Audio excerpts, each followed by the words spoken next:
स्वागत है आपका हमारे चैनल पर। मैं हूं आपके साथ शिप्रा सैनी। देश के कई राज्यों में सियासी हलचल तेज है। इस बीच केंद्रीय गृह मंत्री अमित शाह ने राष्ट्रपति भवन में राष्ट्रपति रामनाथ कोविंद से मुलाकात की है, जिसकी तस्वीरें भी सामने आई हैं। आखिर ये मुलाकात किन वजहों से हुई है, इसको लेकर लगातार कयास लगाए जा रहे हैं और सबसे बड़ा सवाल ये है कि क्या सरकार देश हित में कोई बड़ा फैसला लेने जा रही है। और इससे पहले केंद्रीय गृह मंत्री अमित शाह ने राष्ट्रपति रामनाथ कोविंद से ये मुलाकात की है।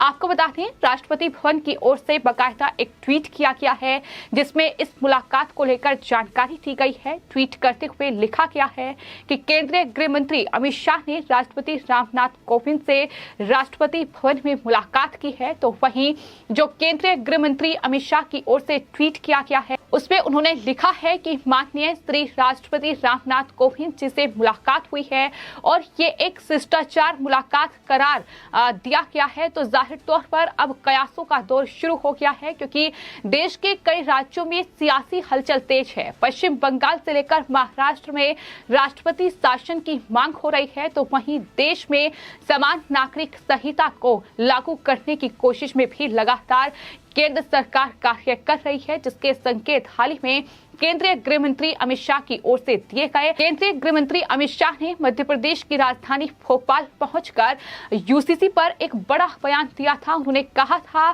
कि 3 तलाक पर कानून बन चुका है, जम्मू कश्मीर से आर्टिकल 370 हट चुका है और वहीं राम मंदिर पर भी फैसला हो चुका है। यानी कि तमाम बड़े फैसले देश में हो चुके हैं और अब बारी यूसीसी की है। उन्होंने साफ तौर पर कहा कि जो बीजेपी शासित राज्य हैं वो लगातार इस दिशा में कार्य कर रहे हैं। तो क्या यूसीसी पर सरकार जल्द कानून ला सकती है, ये बड़ा सवाल फिलहाल बना हुआ है। इसके अलावा भी कई मुद्दे हैं, फिर चाहे वो बात पीओके की हो, पाकिस्तान अधिकृत कश्मीर पर भी सरकार आने वाले वक्त में बड़ा एक्शन ले सकती है। ये भी लगातार कयास लगाए जा रहे हैं। तो कुल मिलाकर इस मुलाकात के बाद अब कयासों का दौर शुरू हो चुका है। लेकिन वहीं आपको ये भी बता दें कि दरअसल बंगाल में जिस तरीके से चुनावों के बाद हिंसा हुई, इस हिंसा के मद्देनजर अब वकीलों का एक प्रतिनिधि मंडल केंद्रीय गृह मंत्री अमित शाह से मुलाकात कर चुका है और कल रात ही ये मुलाकात हुई है, जिसमें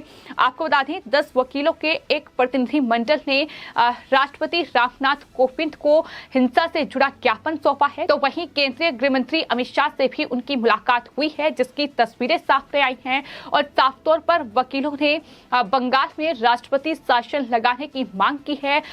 किस तरीके से बंगाल की कानून व्यवस्था चरमराई हुई है, उसको लेकर विस्तृत जानकारी जो है वो केंद्रीय गृह मंत्री अमित शाह को सौंपी गई है।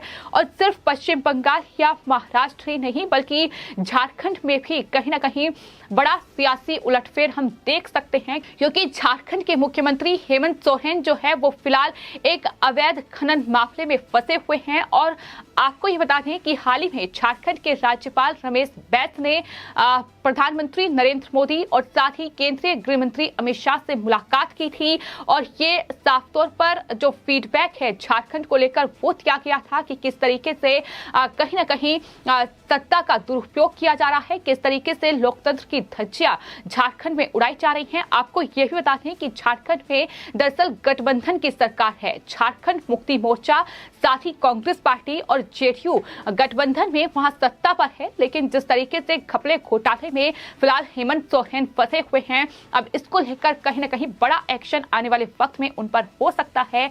तो कुल मिलाकर कई राज्यों में जिस तरीके से बड़ा उलटफेर हम लगातार देख रहे हैं और बात अगर महाराष्ट्र की जाए तो महाराष्ट्र में भी जिस तरीके से लाउड स्पीकर और हनुमान चालीसा के बाद सियासत गरमाई हुई है।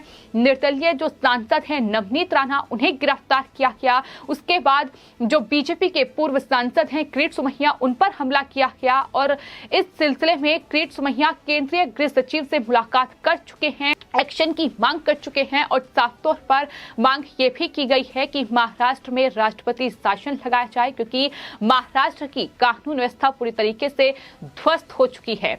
हालांकि इस पूरे सिलसिले में खबर ये भी सामने आई है कि हाल ही में जो महाराष्ट्र के पूर्व मुख्यमंत्री हैं यानी देवेंद्र फडणवीस, उन्होंने केंद्रीय गृह मंत्री अमित शाह से फोन पर बातचीत की है और महाराष्ट्र में राष्ट्रपति शासन लगाने की मांग की है।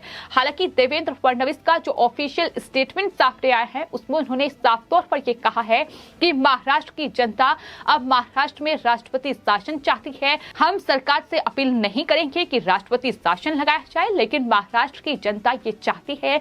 ये देवेंद्र फडणवीस की ओर से बयान दिया गया था। तो कुल मिलाकर कई मामले हैं। आखिर किन मामलों को लेकर राष्ट्रपति रामनाथ कोविंद से ये मुलाकात हुई है?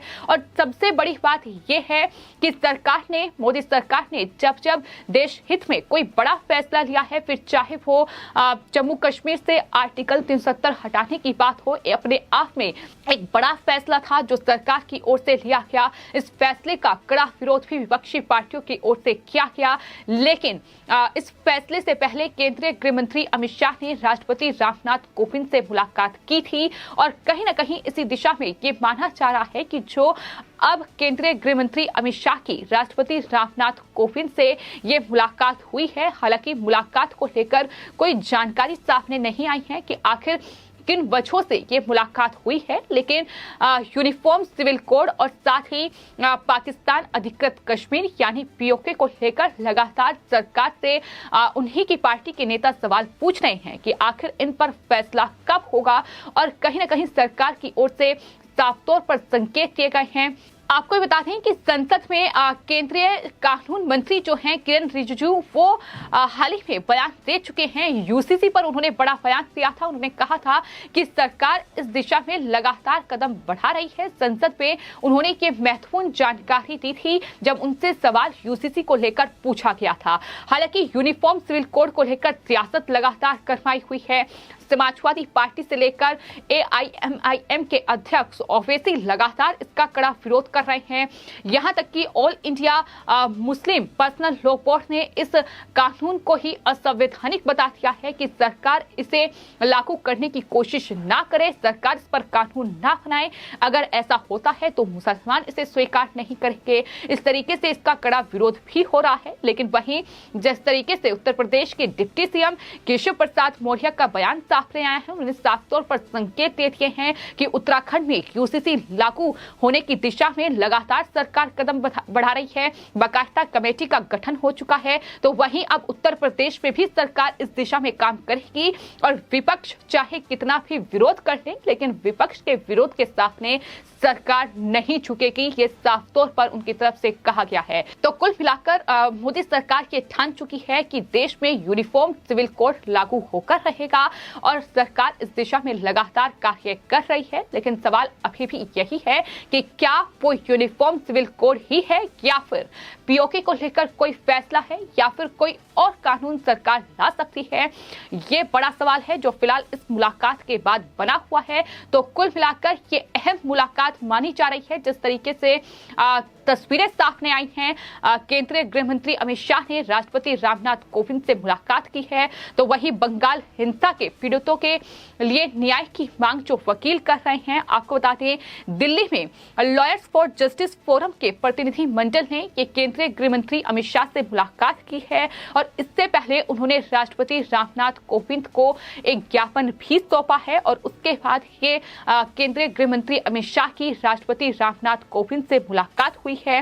तो तमाम चीजें हैं। आखिर किसको लेकर ये मुलाकात हुई है? क्या देश के कई राज्यों में जो सियासी हलचल तेज है, जिस तरीके से कानून व्यवस्था पूरी तरीके से चरफराई हुई है, क्या उसको लेकर ये मुलाकात हुई है? क्योंकि पश्चिम बंगाल में एक तरफ राष्ट्रपति शासन लगाने की मांग हो रही है, जिस तरीके से वहां सत्ता पर काबिज टीएमसी और वहां की मुख्यमंत्री ममता बनर्जी लगातार बयानबाजी कर रही है। ममता बनर्जी के बयानों पर अगर गौर किया जाए तो आपको ये भी बता दें कि ममता बनर्जी यहां तक कि सीमा सुरक्षा बल यानी बीएसएफ पर भी कई गंभीर आरोप मर चुकी हैं। बीएसएफ पर वो लोगों की हत्या का आरोप लगा चुकी है। इतना ही नहीं, ममता बनर्जी ने अपने तमाम जो पुलिस अधिकारी हैं उन्हें यहां तक निर्देश दे दिया है कि बीएसएफ पर निगरानी रखी जाए और बीएसएफ 50 किलोमीटर के दायरे में घुसनी नहीं चाहिए, ये भी ममता बनर्जी की ओर से कहा गया है। तो अगर इस तरीके से राज्यों में सत्ता चलाई जाएगी तो सवाल यही है कि आखिर राज्य किस दिशा में बढ़ेंगे। और यही तमाम सवाल हैं जो लगातार उठ रहे हैं। पश्चिम बंगाल से लेकर अब महाराष्ट्र में राष्ट्रपति शासन की मांग हो रही है, तो वहीं देश में यूसीसी पर भी बवाल मचा हुआ है। आखिर ये मुलाकात किन वजहों से हुई है, ये विस्तृत जानकारी नहीं है, लेकिन कयास यही लगाए जा रहे हैं कि पश्चिम बंगाल और महाराष्ट्र में राष्ट्रपति शासन या फिर देश में कोई बड़ा कानून लाने की तैयारी में सरकार कदम बढ़ा सकती है। फिलहाल आपकी इस पूरे मामले पर क्या राय है, हमें कमेंट बॉक्स में जरूर लिखें और चैनल को सब्सक्राइब करें। धन्यवाद।